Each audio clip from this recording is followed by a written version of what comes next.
요새 우연과 필연 얘기를 많이 합니다. 그래서 이제 역학으로 어떤 게 우연이냐 필연이냐 이런 것도 한번 자꾸 질문을 하기 때문에 요번에는 한번 역학으로 본 우연과 필연 이걸 한번 말해 보도록 하겠습니다.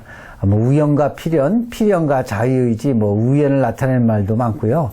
필연을 나타내는 말도 많아요. 그래서 역학적으로 볼 때 가장 많이 배우는 이제 명리학, 이제 사주에서 우연과 필연을 이제 상담하면서 이제 느낀 점을 한번 간략하게 한번 말씀드려보고자 합니다.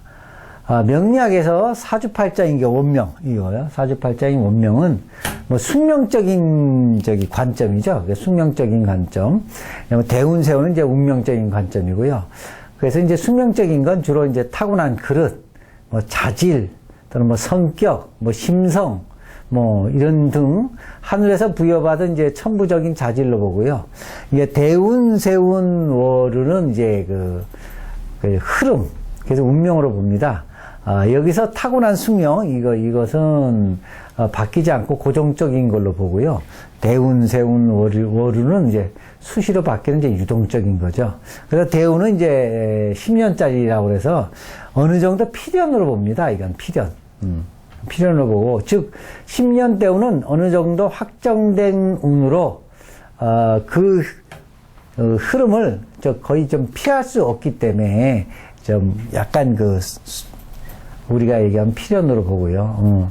또 이 대운은 뭘 뜻하냐면 주로 이제 주변 환경, 대운은 이제 주변 환경 이런 걸 많이 뜻고요. 또 환경을 많이 이제 뜻하면서 뭐 뜻하냐면 나의 영역 또는 뭐 지배할 수 있는 영토 뭐 이런 거죠. 대운은 자기 이 흐름 이제 자기 양옆에 이제 그래서 대운이 좀 바뀌면요. 그 인맥도 바뀌면 아니라 그 네트워크 또는 자기 그 주변의 그 환경이 많이 바뀝니다. 세운은 이제 그 해에 만나는 이제 사람 우리가 흔히 얘기하는 뭐 인맥 또는 인연 귀인 뭐 이런 거죠. 그래서 그 해에 만나는 인연을 말합니다. 그래서 대운은 좀 필연적인 요소가 많고요. 세운은 이제 필연적인 요소와 우연적인 요소가 좀 같이 포함되고 있다 이렇게 돼 있어요.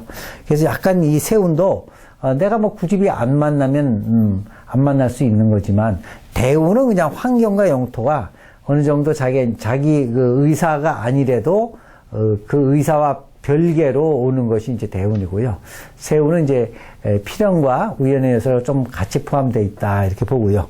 월운은 약간 이제 시간적인 개념으로 그 시간에 만날 수 있는 우연적인 요소가 좀 더 많이 작용하고 있다 보고 월운이 뭐 내가 좋은 운이다. 근데 좋은 운인데 내가 꼭 앉아보면 스쳐갈 수도 있는 그런 시간적인 개념입니다.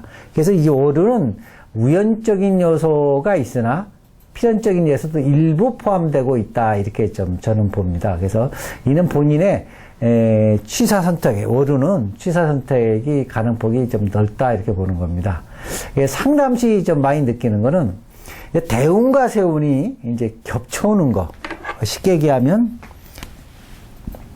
갑자대운인데 세운도 갑자년 이렇게 올 때가 있습니다. 대운, 세운이 육식갑자로 이렇게 똑같이 올 때, 뭐 이렇게 똑같이 오는 걸 이제 복음이라고 얘기를 많이 하는데, 이건 사실은 우리가 볼 때는요, 이렇게 똑같이 위아래로 겹쳐오는 거는 피하기 어려운 필연입니다. 피하기 어려운 필연이 거의 절대적으로 많습니다. 그래서 대운도 이 육식갑자잖아요. 이게 10년짜리고. 육식갑자 10년이면 약 600년이고요. 세운도 이거 육식갑자는 육식갑자지 않습니까? 그러면 똑같이 갑자대운에 갑자년이 온다는 거는 어찌 보면 확률이 상당히 좀 희박합니다. 그래서 대운 60갑자면 한 600년 되죠. 600년. 세운 60년. 이게 어떻게 똑같이 천간지지가 온다는 거는 3만 그냥 어림잡아 얘기해도 한 3만 6천 년 만에 한 번씩 오는 것이 아닌가. 그래서 이거는 필연이 아닌가 이렇게 보기도 하고요. 대운과 세운이 이렇게 천간지지가 다 같지 않아도 지지가 같이 오는 경우가 있죠. 갑자인데 무자로 온다든지 이거는 이제 대운, 이거는 세운.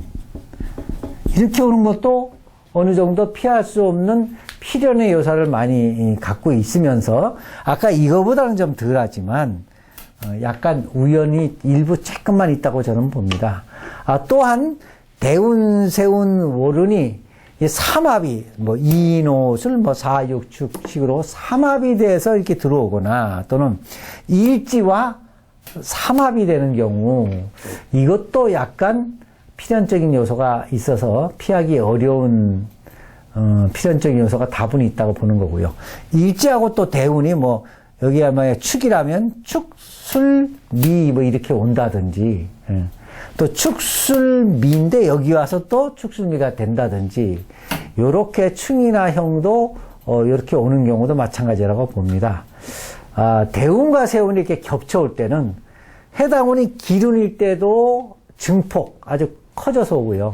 흉운일 때도 증폭돼서 와서 필연적인 요소가 되는 것이 좀 대다수입니다. 우연과 필연을 좀 역학적으로 보았는데요. 극소수, 아주 극소수 사람의 깨달음과 또는 그 사람들의 그 복덕에 따라 우연을 좀 필연으로 만드는 사람도 있고요. 필연을 또 우연처럼 만드는 사람도 있습니다. 깨달아서 대처하면 필연으로 받아들일 거는 또 받아들이고, 이제 깨달으면 받을 것도 있습니다. 다 피해가진 못하니까 받아들일 건 받아들이고, 나머지는 또 우연처럼도 스쳐보낼 수 있다, 이렇게 생각합니다. 왜냐하면, 우연과 필연은 반드시 고정된 것은 아니기 때문에 그렇습니다. 아까처럼 이렇게 확실히 오는 거는 피하지 못할 게 있습니다. 그렇지만, 여타건은 우연과 필연이 반드시 고정적인 것은 아니기 때문에 그런데 이제 대다수 사람들은 뭐 이런 걸 잘 모르고 깨닫지도 못하고 또 흐름도 모르니까 대운 세운에 그냥 그대로 노출되어서 운에 따라 운에게 조종을 받는다, 운에 끌림을 받는다. 그래서 흉운은 흉운대로 얻어맞고 기운은 또 알지 못해서 받지 못하는 경우도 많습니다. 그래서 제가 볼 때는 역학에서 제일 추구하는 게 피흉, 흉은 피하고 취길, 길을 취한다. 이것도 제가 볼 때는 어느 정도 운도 알고 어느 정도 내가 깨닫고 내가 좀 앞길을 아는 사람이 그걸 흉도 피하고 길도 취하지 아무나 피흉치길이 되는 것은 아니라고 봅니다. 제가 많은 상담하면서 느끼는 거 좋은 운을 다 흘려보내고 나쁜 운에 뭐 사업을 하겠다고 하든지 또 나쁜 운에는 또 뭐 사업을 하고 좋은 운에는 또 논다든지 또 이 좀 이렇게 운과는 좀 반대대로 행하는 사람이 많고요. 어떤 데는 아무리 노력해도 안 되는 필연적인 요소에 있을 때는 어떻게 꼼짝없이 당할 수도 있는 운이니까 여러분이 필연과 우연을 잘 보시면서 내가 그 흐름을 잘 타시면 크게 실패는 안 할 것 같습니다. 영상에 공감을 하셨거나 또는 도움이 되셨다면 좋아요나 구독을 눌러주시면 감사하겠습니다. 고맙습니다.